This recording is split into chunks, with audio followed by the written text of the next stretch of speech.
Thank you. Colby Smith of the New York Times.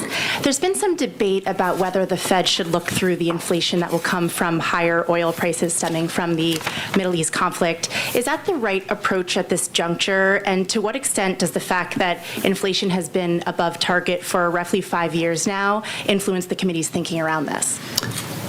So, first, let me say we're well aware of the performance of inflation over the last few years and how a series of shocks have interrupted progress that we've made over time.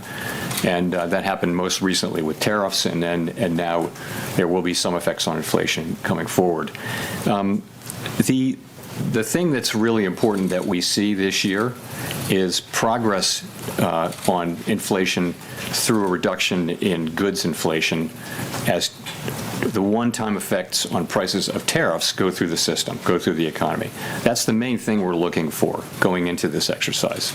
And we need to be seeing that to sort of understand that we actually are making progress, because on net we didn't make progress. And if you look at total core inflation, it's about 3%, and some big chunk of that, between 1/2 and 3/4, is actually tariffs. So we're looking for progress on that. The question of whether we look through the energy inflation doesn't really arise until we have kind of checked that box.